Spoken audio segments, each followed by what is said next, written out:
Je n'aurais jamais imaginé qu'une nuit d'été changerait complètement ma vision des deux hommes de ma vie. Je n'aurais jamais imaginé que la tentation s'immiscerait dans mon monde de manière aussi inattendue, me laissant tirailler entre la raison et le désir. Si on m'avait dit il y a un an que je me retrouverais dans une telle situation, j'aurais ri d'incrédulité. Mais parfois, la réalité dépense la fiction, et parfois, le cœur vous entraîne là où votre esprit vous avait juré de ne jamais aller. Je m'appelle Émilie. J'avais 25 ans cet été-là. Assez jeune pour être encore en train de me découvrir, mais assez âgée pour savoir qu'il ne faut pas laisser mes sentiments me contrôler. Du moins, c'est ce que je pensais. Je m'étais mariée quelques années plus tôt dans une famille nombreuse, et j'avais toujours admiré la proximité de la famille de mon mari. Ses jeunes frères, Ryan et Mark, vivent pratiquement chez nous pendant les vacances d'été. Ils étaient tous les deux si différents, et pourtant ils s'équilibraient d'une certaine manière. Ryan, à 20 ans, était l'homme sûr de lui, charmant, plein d'esprit, et toujours au centre de l'attention sans même le vouloir. Mark, le plus jeune à 20 ans, était l'observateur discret, celui qui remarquait les détails que les autres ignoraient, celui qui pouvait en dire plus avec son regard que la plupart des gens avec 1000 mots. Cet été-là, mon mari avait été envoyé en mission professionnelle pour 3 mois. Il a insisté pour que je ne passe pas ces longues semaines tranquilles seule. Alors Ryan et Mark ont proposé de rester à la maison avec moi. Au début, cela semblait n'être qu'un geste de gentillesse. Après tout, nous étions une famille. Mais au fil des jours, l'atmosphère de la maison a commencé à changer d'une manière que je n'aurais jamais imaginée. Les premières nuits ont été assez simples. On préparait le dîner ensemble. On riait devant de vieux films et on essayait de se battre aux cartes.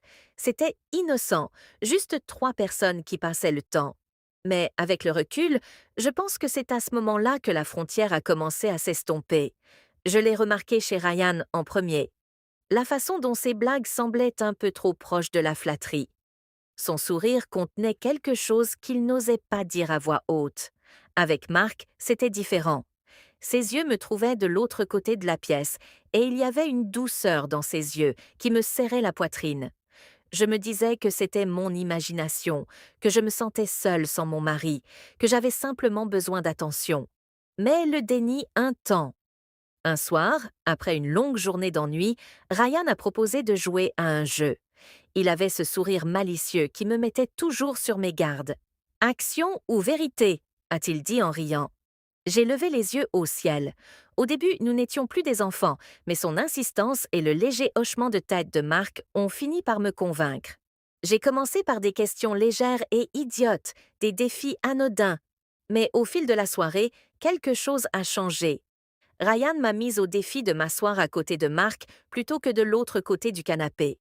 J'ai ri, mais je l'ai fait quand même. Dès que je me suis assise, j'ai senti la chaleur irradier de lui, son bras effleurant le mien de temps en temps. Mon pouls s'est accéléré d'une manière inattendue. Puis ce fut le tour de Marc. Il avait l'air nerveux, hésitant. Mais quand Ryan lui demanda de choisir entre action ou vérité, il dit « la vérité ».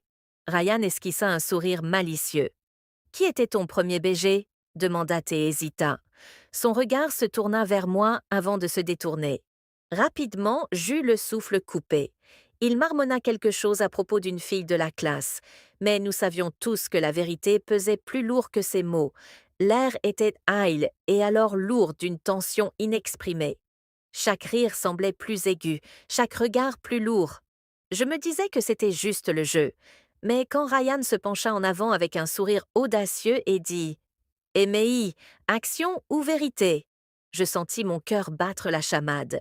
« Action !» murmurai-je instantanément, le regrettant. Son sourire s'élargit. « Je te mets au défi de laisser Marc t'entourer de son bras jusqu'à la fin du jeu. » Le silence se fit dans la salle. Marc avait l'air stupéfait les jours rouges, mais il ne refusa pas.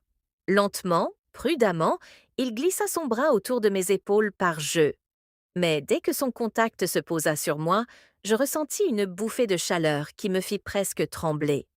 On a ri, mais au fond, quelque chose avait changé. À la fin du match, personne n'a dit grand-chose. Ryan a disparu dans la cuisine, nous laissant Marc et moi assis bien trop près l'un de l'autre. Son bras était toujours autour de moi, et quand j'ai levé les yeux vers lui, son regardait le mien avec une intensité que je n'avais jamais vue auparavant. On dirait